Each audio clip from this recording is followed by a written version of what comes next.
पता है, हर साल करीबन 7 लाख लोग सुसाइड की वजह से मरते हैं। 9 सितंबर 2019 को WHO की वेबसाइट पे एक न्यूज पब्लिश हुई थी। उस न्यूज के अकॉर्डिंग हर 40 सेकंड में किसी न किसी इंसान की सुसाइड से मौत होती है और इसकी वजह एक ऐसा वर्ड है जिसे आजकल बहुत ही कॉमनली यूज किया जाता है, स्ट्रेस। Read this.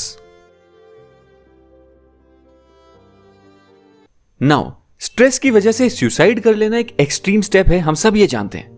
लेकिन आपको ये जानकर हैरानी होगी कि स्ट्रेस हमारी बॉडी के कुछ ऐसे पार्ट्स को भी डैमेज करता है जिसके बारे में बहुत कम लोग जानते हैं। ये नवंबर 2017 की बात है जब बेरूट के एक हॉस्पिटल में 2 आई सर्जन्स अपने एक कलीग मतलब एक दूसरे आई सर्जन के बारे में एक पेचीदा सा केस उस हॉस्पिटल में रिपोर्ट करते हैं।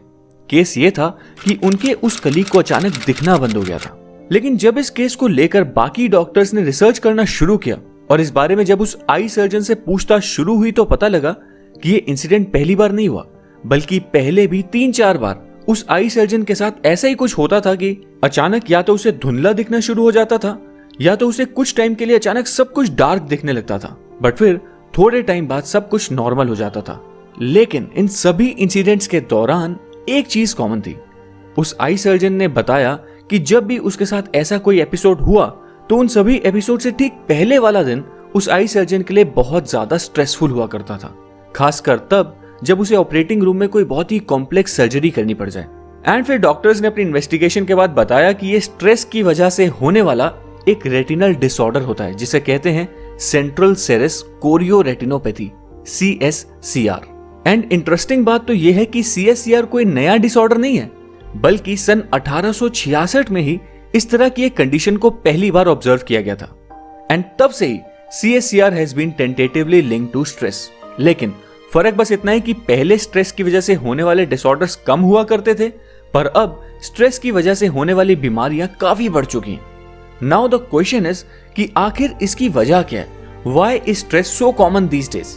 देखो, मैनेजमेंट की दुनिया में एक बहुत ही फेमस नाम है पीटर ड्रकर का। उन्होंने 1959 में ये प्रेडिक्शन कर दी थी कि अगले 50 सालों में लोगों के काम करने का तरीका पूरी तरह बदल जाएगा एंड लोग फिजिकल वर्क के बजाय नॉलेज वर्क ज्यादा किया करेंगे, मतलब ऐसा काम जिसे करने में फिजिकल एफर्ट कम और मेंटल एफर्ट थोड़ा ज्यादा लगे।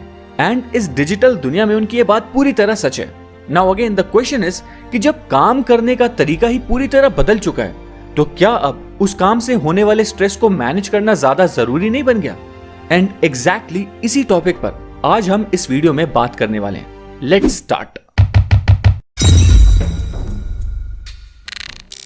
Point number 1, disconnect unplug frequently. क्या आपको पता है कि स्ट्रेस आपके विजन और आपकी आंखों को एग्जैक्टली कैसे इंपैक्ट करता है?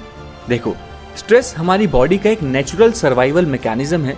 मतलब जैसे ही हम किसी ऐसी सिचुएशन का सामना करते हैं जिससे हमारी एग्जिस्टेंस या लाइफ को किसी भी तरह का नुकसान या खतरा पहुंच सके, तो हमारी बॉडी का ये सर्वाइवल मैकेनिज्म एक्टिवेट हो जाता है और इसके एक्टिवेट होते ही हमारी बॉडी में कुछ हार्मोन सीक्रेट होते हैं एंड बॉडी के कुछ पार्ट्स की फंक्शनिंग थोड़ी चेंज हो जाती है।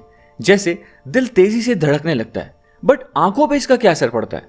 एक्चुअली किसी भी स्ट्रेसफुल सिचुएशन के दौरान हमारी आंखों की पुतलियां फैल जाती हैं ताकि ज्यादा से ज्यादा रोशनी हमारी आंखों में एंटर हो सके और हम किसी भी तरह के थ्रेट को क्लियरली देख सकें।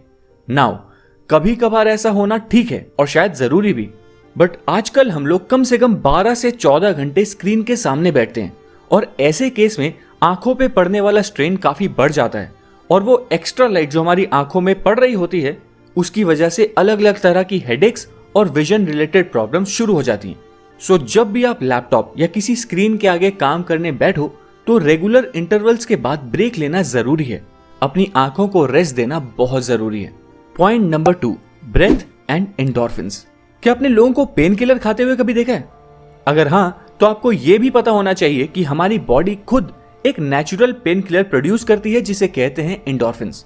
एंडोर्फिन्स हमारी बॉडी में प्रोड्यूस होने वाले ऐसे हार्मोन्स होते हैं जो पेन और डिस्कम्फर्ट की फीलिंग को कम करते हैं एंड हमें प्लेजर और वेलबींग जैसी फीलिंग्स महसूस कराते हैं। नाउ द क्वेश्चन इज कि आखिर ये एंडोर्फिन नाम का हार्मोन आखिर कैसे प्रोड्यूस होता है? And the answer is deep breathing. देखो, जब आप किसी स्ट्रेसफुल सिचुएशन में होते हो तो आप गहरी सांसें लेने के बजाय बहुत छोटी और शैलो सांसें लेना शुरू कर देते हो, जिसकी वजह से आपके ब्रेन तक जो ऑक्सीजन पहुंचना चाहिए उसकी मात्रा थोड़ी कम हो जाती है। लेकिन जब कोई इंसान गहरी लंबी सांसें लेना शुरू करता है तो सांस खींचते वक्त उसकी धड़कन थोड़ी तेज हो जाती है और सांस छोड़ते वक्त उसकी धड़कन थोड़ी धीरे हो जाती है। एंड बार बार ऐसी गहरी सांसें लेने से आपके हार्ट रेट और आपके सांस लेने के पैटर्न में एक सिंक एस्टैब्लिश हो जाता है। फिर आपके ब्रेन में डिजायर्ड मात्रा में ऑक्सीजन पहुंचता है और आपका ब्रेन एंडोर्फिन्स रिलीज करना शुरू कर देता है। यही वजह होती है कि डीप ब्रीदिंग करने के बाद लोग अक्सर रिलैक्स्ड और काम फील करते हैं। सो नेक्स्ट टाइम जब भी आपको किसी स्ट्रेसफुल सिचुएशन का सामना करना पड़े तो just keep calm and practice deep breathing. Point number 3, exercise and sleep. क्या आपको पता है कि अगर नींद ना पूरी हो तो हमें स्ट्रेस्ड फील होता है और अगर स्ट्रेस बढ़ जाए तो नींद भी नहीं आती। मतलब स्ट्रेस्ड फील करना एंड नींद ना आना ये दोनों चीजें आपस में लिंक्ड हैं। तो फिर इससे छुटकारा पाने का तरीका क्या है? The answer is exercise. But how? Actually नींद आने के लिए रिलैक्स्ड फील करना जरूरी है एंड रिलैक्स्ड फील करवाने वाला हार्मोन होता है endorphin. Now the good news is कि जब भी कोई इंसान वर्कआउट या एक्सरसाइज करता है तो उसकी बॉडी में एंडोर्फिन्स एंड बाकी कुछ अच्छे हार्मोन्स रिलीज होते हैं। इन हार्मोन्स की वजह से हमारा मूड और फीलिंग बेटर हो जाती है एंड वर्कआउट के बाद होने वाली थकान की वजह से नींद आने के चांसेस बढ़ जाते हैं। एंड इनफैक्ट वर्कआउट या एक्सरसाइज से मेरा मतलब जिम जाना नहीं है, बल्कि आप सिंपल जॉगिंग या एक लॉन्ग वॉक के जरिए भी अपने स्ट्रेस को रेगुलेट कर सकते हो। सो नेक्स्ट टाइम जब आप स्ट्रेस्ड फील करो और नींद ना आए तो do some physical exercise. And दोस्तों, जो 3 पॉइंट्स मैंने आपको अभी बताए हैं, अगर कोई इंसान सिंपली इन 3 पॉइंट्स को भी अपनी लाइफ में इंप्लीमेंट करना शुरू हो जाए तो उसके लिए अपनी डेली लाइफ स्ट्रेस को मैनेज करना बहुत आसान हो जाएगा। उम्मीद है आपको ये वीडियो पसंद आई होगी। अगर आपको ये वीडियो पसंद आई है तो इस वीडियो को लाइक करें, इस चैनल को सब्सक्राइब करें और बेल आइकन दबाएं फ्यूचर वीडियो अपडेट्स के लिए। Thank you.